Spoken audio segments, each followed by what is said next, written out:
yang penempatan alam bunian terbesar di Malaysia adalah di Raut. Tiba-tiba ada seorang bayi di belakang rumah tu menangis. Hai guys, salam sejahtera. Sekarang kita berada dengan Abang Zaki di Felda Lura Bilut. Mereka ni nak rasa kehidupan kampung. Dia adalah supervisor untuk special effects untuk filem Ragnarok.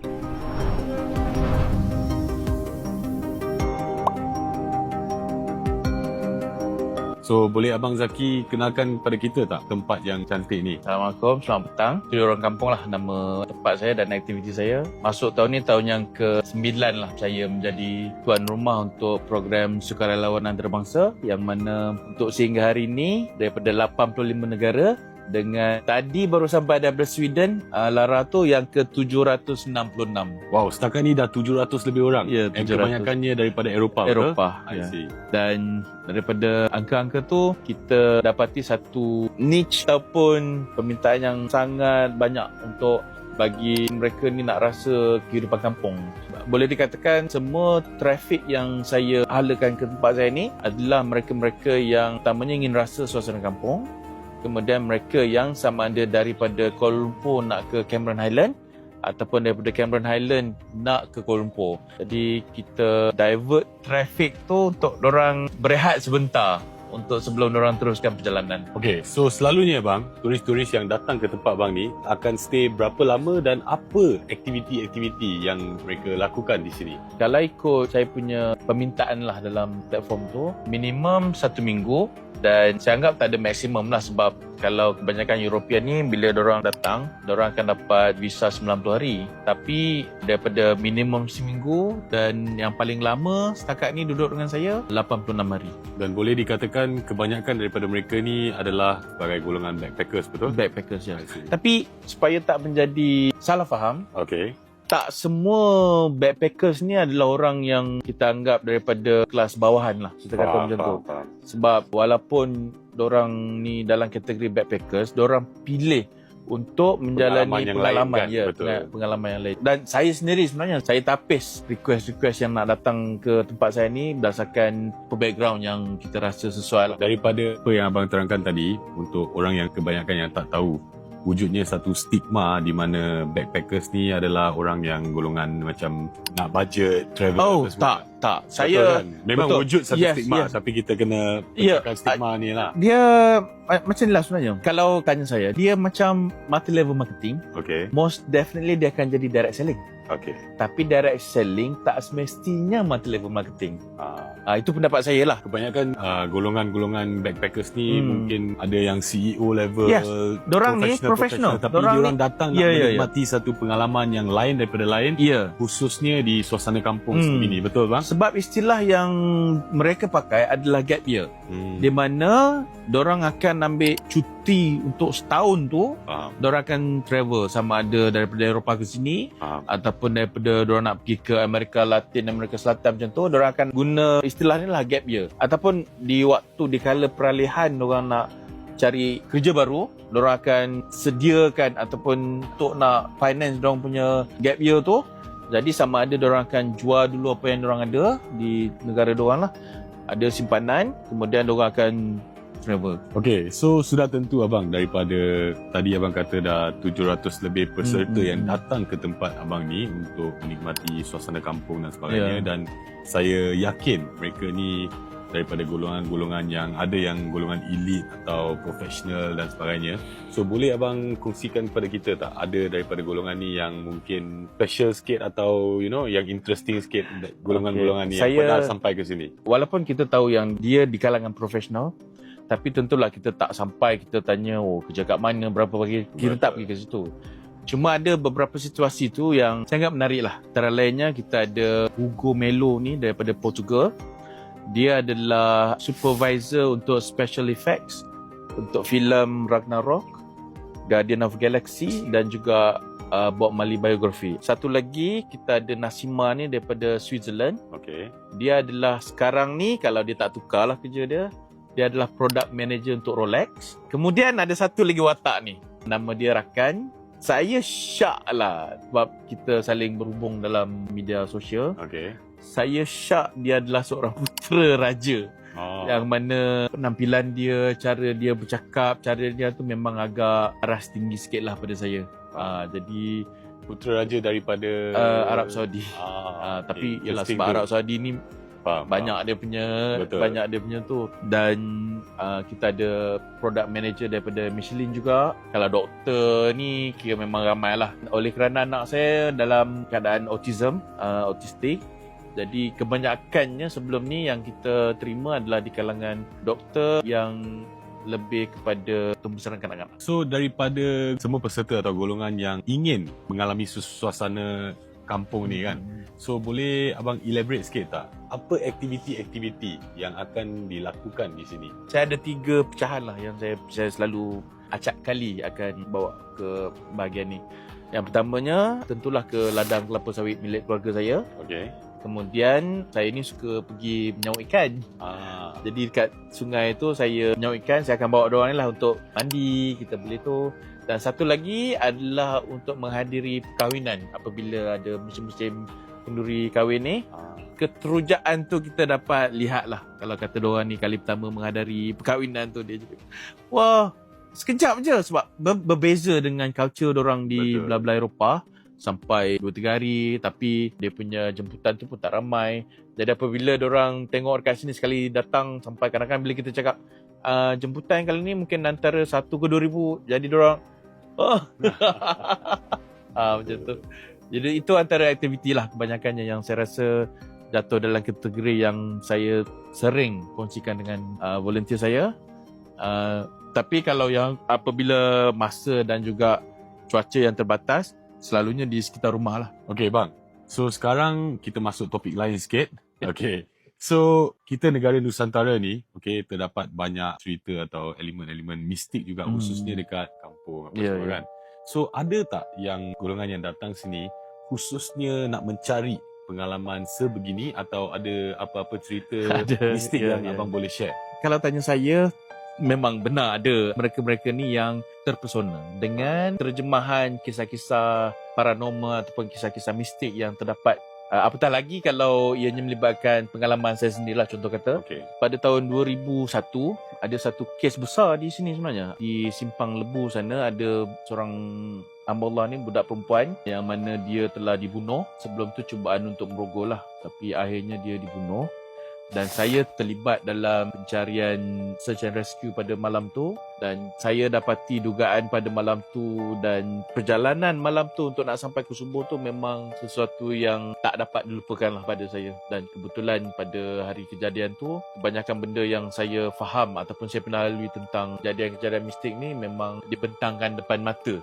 Jadi perjalanan untuk daripada pukul 9 malam sampai lepas subuh tu memang sangat banyak lah. Dan apabila saya bercerita tentang cerita-cerita hantu pada Mama Saleh ni, dia jadi keterujaan tu yang sangat-sangat lah. Pengalaman saya sendiri banyak jugalah kalau kata tentang mistik ni. Antara lainnya waktu saya di Al-Usta, saya duduk dengan seorang ustaz. Setiap minggu rumah dia dikunjungi oleh watak-watak daripada sana lah. Alam lain. Tok Ayah umur 600 tahun, Tok Mae dan Syekh Nungkat ni dia di Gunung Jerai. Tok Cik adalah Bunian. Dan di sana, di Al-Usta tu, baru saya tahu yang penempatan alam bunian terbesar di Malaysia adalah di Raut. Di Raut. Ada yang kata dekat Gunung Ledang dan sebagainya. Itu memang ada. Tapi secara relatifnya Raut paling besar. Raut paling besar. Baru saya dapat tahu. Saya diberitahu ni sebab pada tahun tu 2008 saya menginap di Al-Usta ni lah. Waktu awal Muharram tahun baru, Tok Cik ni Bunian daripada Gunung Jerai.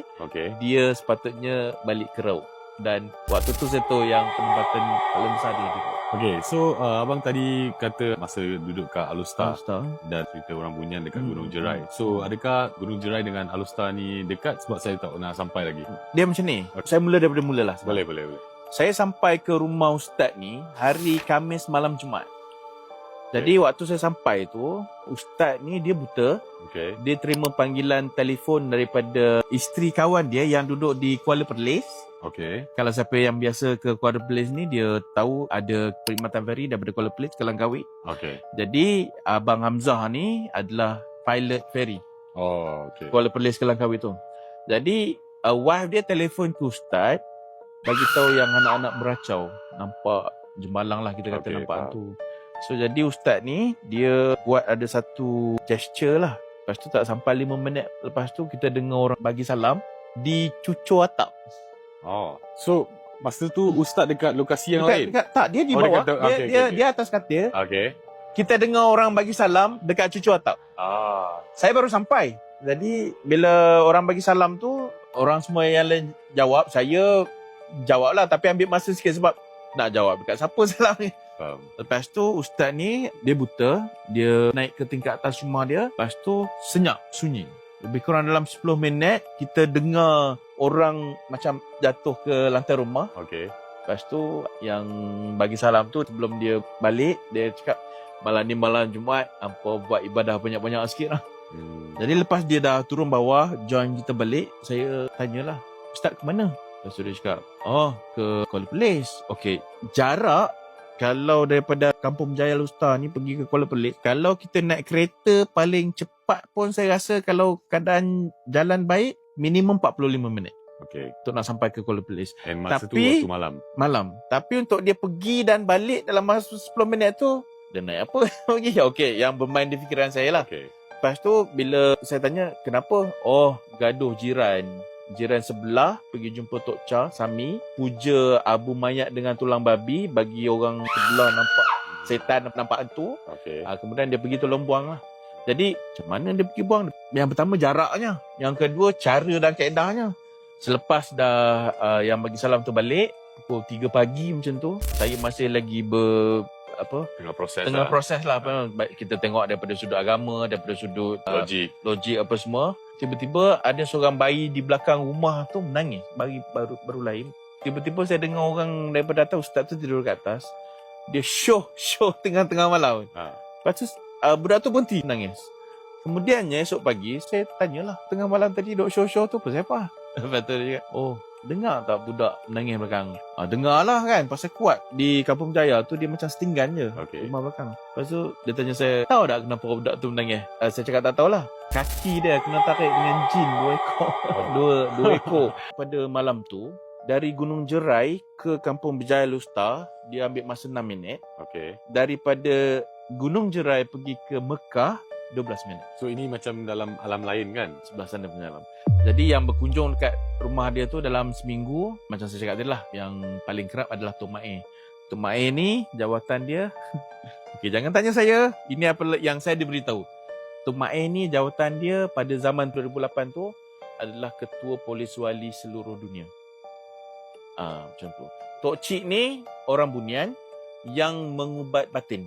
Syekh Nungkat, saya anggap rezeki mata saya naik ke Gunung Jerai, ustaz dah pergi naik atas, saya parking kereta, saya nampak ada satu orang ni, lelaki tua, jalan dia tertib sangat. Lepas tu bila dia depan saya, dalam hati saya cakap, pakcik tolonglah toleh. Pakcik toleh, saya bagi salam. Tapi dia tak toleh. Cara dia jalan tu memang sangat tertib lah pada saya. Cuma saya perasan, contoh apabila kita... So, itu yang abang nampak sendiri? Nampak. Saya cuma tahu dia tu siapa waktu saya dah di bawah, waktu kita tengah makan. Lepas tu lah. Ya. Kalau saya tahu waktu tu, tentulah saya yang mulakan kan. Yang menjadi soalan pada saya waktu tu adalah, kenapa saya heran bila dia melangkah tu, sedangkan sebelah pada tempat yang dia berjalan tu, ada 30 orang grup daripada USM. Diorang tengah main air dekat Telaga Tok Syekh tu. Jadi bila budak-budak tengah, kita anggap bersukaria, takkan ke kita tak boleh tengok apa budak ni buat kan? Tapi dia tak. Dan cara pemakaian dia adalah, dia ada pakai kopiah, lepas tu dia ada salut kain putih, dan dia ada cermin mata dia bulat warna biru, dan dia ada slit, kalau Mel tahu pisau daging Cina yang lepeh macam tu kan, yang bulat macam tu. Tapi dia tak besar, dia kecil je. Jadi setelah ustaz tanya, ada siapa-siapa jumpa Syekh Nungkat tak dekat luar tu? Dia cakap, tak adalah, tapi adalah seorang orang tua ni, saya cakap kan. Dia cakap, tu dia lah tu. Lepas tu saya tanya dia, pisau tu kalau nak kata potong rotan ke, potong buluh ke, macam tak padan je kan, sebab pisau tu kecil. Lepas tu ustaz dia cakap, pisau tu untuk sembelih jin. Sebab Syekh Nungkat ni, jawatan dia pada tahun tu di Gunung Jerai tu adalah penjaga lokap alam sana lah. Okay bang, so daripada skop alam bunian ni, dia satu alam yang lain. Boleh abang sharekan sikit daripada pengalaman atau knowledge abang dari skop masa atau dimensi? Okay, sebelum tu disclaimer dululah. Boleh. Supaya tak diguna pakai untuk menentang saya. Okay, pengalaman waktu tu lah di Gunung Jerai ataupun di Kampung Berjaya. Kalau bagi orang Kedah ataupun orang Perlis yang tahu lokasi ni, diberitahu kalau kata jarak menggunakan teknologi dorang tu daripada Gunung Jerai nak ke Kampung Berjaya Lusta, perjalanan dia 6 minit, dan daripada Gunung Jerai nak pergi ke Mekah 12 minit. Dan diberitahu kalau naik kenderaan dia ni, kita panggil tali pinggang kan. Kita tanpa perlu pasang pun. Lagi kita bergerak, lagi dia akan ketatkan dia punya. Dan satu pengalaman yang pada saya lucu lah Tok Mae ni, dia menerima laporan yang mana Titi Gantung Yan ada beberapa jin selalu buat kacau di situ. Kalau dalam peta tu saya tak tahu jarak dia tu macam mana. Okay. Tapi apa yang berlaku adalah tiba-tiba satu petang tu Tok Mae datang ke rumah dalam keadaan ini ayat dia, Cip jatuh dalam laut sebab hari hujan. Jadi untuk membayangkan sudah. Habis tu macam mana Tok Mae boleh sampai kan? Jadi saya anggap macam ni. Ruang masa, jarak, saya rasa guna pakai dia tak sama dengan kita dekat sini. Sebab tu kalau Mel biasa dengar kadang-kadang cerita bila orang hilang, dia ingat dia hilang tu sehari je. Tapi rupanya dah setahun, contoh katalah kan. Macam tu. Banyak kes macam jadi saya tak pasti yang sebenarnya bagaimana. Yes. Tapi untuk atas pengalaman peribadi, tahun 2024 anak saya hilang dalam ladang kelapa sawit dekat satu malam sini, di sini. Orang mungkin akan kata dia hilang, tapi saya anggap memang ada unsur-unsur mistik lah di situ sebenarnya. Sebab pada hari kejadian yang hilang tu, jarak antara dia hilang dengan saya sedar tu 5 minit pun tak sampai. Masa tu anak umur berapa? Anak umur 5 tahun. Jadi yang menguatkan kenapa dia ada sesuatu yang mistik berlaku pada dia tu, dia hilang hari Rabu, hari Khamis jumpa. Pada hari Sabtu Selepas jumpa 7 kali saya tukar lampin dia semua selut sahaja. Bukan ada najis makanan, selut yang sebetul-betul tanah je. Jadi sesuatu yang macam ni sebenarnya bukan asing dalam keluarga saya. Sebab arwah mak adalah seorang pengamal perubatan tradisional. Jadi bab mistik ni kita ada perenggan-perenggan dia yang kita kata dia ni ada yang kenan, ada yang bawa, ada yang tolong jaga. Dan pada masa yang sama, Usop ni apabila waktu dia jumpa ni, anak saya ni dia panggil 3-4 kali dia tak toleh. Dia perlu disentuh baru dia baling, lepas tu dia peluk. Jadi kalau ikut apa yang saya belajar di sana, apa yang kelihatan biasa di alam kita, di alam sana tu dah jadi lain lah sebenarnya. Sebaliknya juga apabila di sana tu contoh mungkin macam mi lah kita kata anak saya makan waktu di yang tu. Jadi sebab tu apa yang anak saya buangkan tu dia jadi selut je. Jadi tanah, memang tanah. 7 kali untuk hari Sabtu tu saya tukar lapin dia. Sebab memang waktu tu kita bawa dia 3 ataupun 4 kali seminggu memang saya akan bawa dia pergi ladang. Jadi ada yang barangkali dah berkenan dengan anak saya tu. Adakah dia hilang semasa abang bawa dia ke ladang tu ke? Hilang waktu tu lah. Semalaman dia hilang. Macam mana abang dapat cari? Lebih kurang 200 orang malam tu cari. Masuk unit polis dan bomber dan Jepam juga yang turun. K9 unit pun turun.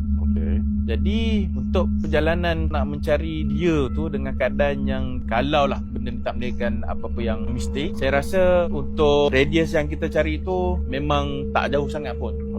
Dia dijumpai selang 11 slot daripada lot saya.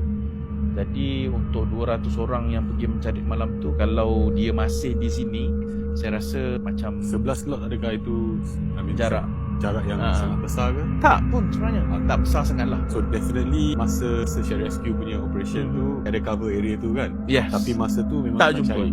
So macam mana hari keesokannya, macam mana yang dia jumpa? Yes. Tu kawan saya ni, dia nak sambung kerja dia pagi sebenarnya.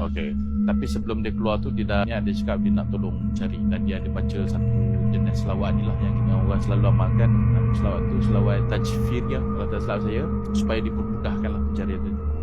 Jadi dia terdetik hati dia untuk dia nak pergi ke satu lorong ni, yang mana lorong tu memang ada satu kawasan paya. Macam saya tak pastilah sama ada betul di situ ke penempatannya, Allahualam. Tapi yang membuatkan kita rasa malam anak saya tu sebenarnya pendek, sebabnya esok harinya apabila selepas dia dijumpai dan dibawa ke klinik tu, dia boleh ketawa macam tak ada apa-apa. Malam dia tak ada apa-apa sebenarnya. Jadi itu yang saya rasa okey, ini ada ada permainan.